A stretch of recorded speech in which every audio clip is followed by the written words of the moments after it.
Hi everyone, welcome back to my channel, and depending on when you're watching this, welcome to your weekend, the last real weekend before we get into the busy holiday season. If you have not had an opportunity to do some holiday baking and you would like to, I'm going to link this video right here. This is our family fudge recipe. It's only 6 ingredients. It is amazing. No, this is not a cooking channel. Trust me, you do not want to take cooking advice from me, but baking fudge, that's my thing. I do it every year, multiple times in this time of the year.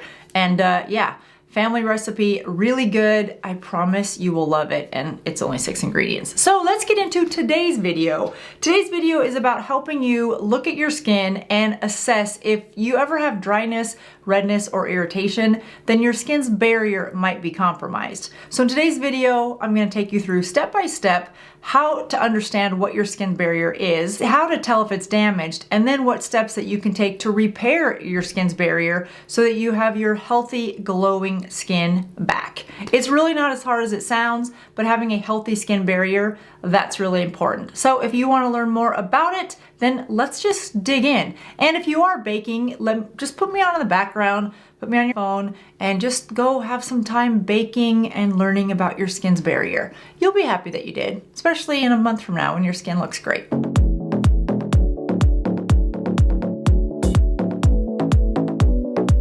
Your skin's barrier is the outermost layer of your skin. It protects you from things like environmental stressors, pollutants, toxins in the air. It also protects you from irritants and water loss. Think about your skin's barrier as the bodyguard of your skin. It keeps the good things in and keeps the bad things out. When it's healthy, your skin feels smooth and hydrated. And when it's damaged, you might experience irritation, redness, dryness, itchiness, and even breakouts. So what causes your skin's barrier to get damaged? Well, there's a couple things that you may be doing that you're not even aware of. One is over-exfoliating your skin. I use an exfoliator once a week, and this is one by Zeo Medical. Whatever exfoliator you have, just make sure that it is for sensitive skin if you tend to turn red after an exfoliant.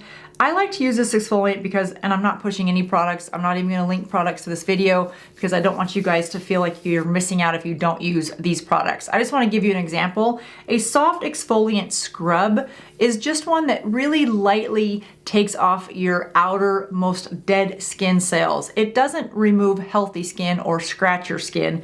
It really does just help remove any dead skin that it's time for it to slough off. Exfoliating is an important step to your skincare routine, but over exfoliating can absolutely hurt your skin's barrier. So I like to use a soft scrub, again, once a week. If you're not sure if you're sensitive to an exfoliant or not, then just start with an exfoliant that is made for sensitive skin.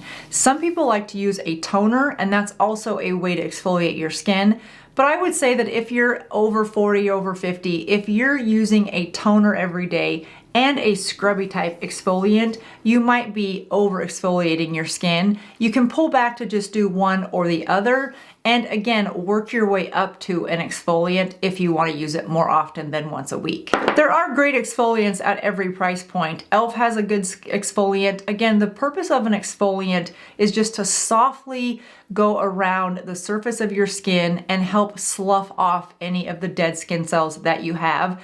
Doing so helps your makeup apply better. It allows your products to absorb faster into your skin. So exfoliating is an important part of your skincare routine. You just don't want to overdo it, especially on more mature skin where your skin's barrier and your layers of skin are already more thin than, you know, back in the day when we had healthy everything. Another way to damage your skin's barrier is to use harsh ingredients. So things like alcohol, sulfates, or even strong acids.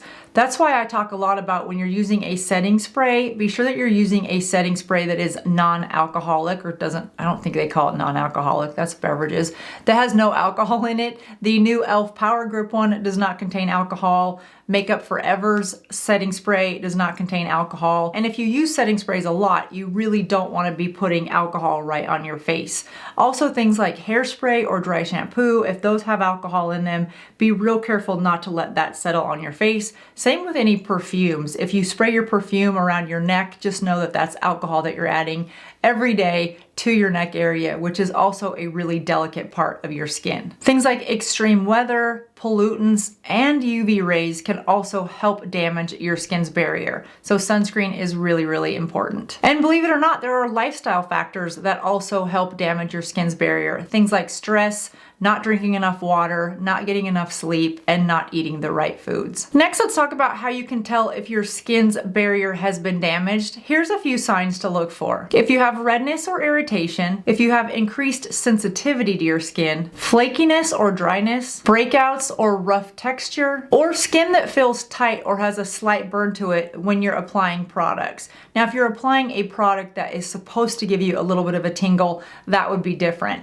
But if you're starting to feel like your skin feels really tight when you're applying products that you normally apply and don't get a tightness, then perhaps your skin's barrier has been slightly damaged. But wait, here's the good news. If you've damaged your skin's barrier, no worries, you can restore it in pretty quick time. The first step is to stop the damage. Pause using any AHAs, BHAs, or retinols, and avoid irritating ingredients like fragrances and alcohol. Step 2 is to simplify your routine. Use a gentle pH balance cleanser and avoid overwashing. So wash your face no more than twice a day. I only wash my face in the evening with coconut oil. I don't wash my face in the morning. The third step is to hydrate and protect your skin. Incorporate products with ceramides, hyaluronic acid, and glycerin to help repair and hydrate your skin. One of my favorites for this, and I will link this, I take my words back, I am going to link this below because it is super helpful, and that's the Skin Renewing Night Cream by CeraVe. I absolutely love CeraVe, especially because of the 3 different ceramides that they have in their products. Very helpful to your skin, very hydrating. So I will link this down below if you're looking for a good moisturizer that is thick enough to apply during the evening or nighttime, but it's also not so thick that you wouldn't want to wear it under your makeup if you want a moisturizer for daytime and night. This is the one that I recommend to all of my friends and family if they have dry, damaged skin, if they're indoors a lot during the winter time with that artificial heat, and or they're out enjoying wintertime sports. If you're skiing, snowboarding, snowmobiling, and you're in those cold elements, it's a miracle in a tube, jar, canister, whatever. Really recommend this one. The fourth step is an obvious one, but be sure that you are applying an SPF every single day, at least an SPF of 30, whether you're indoors or outdoors, it should still be part of your daily routine. And the fifth step is just to remember that patience is important. It will take some time to undo the damage and to repair and rebuild your skin's barrier,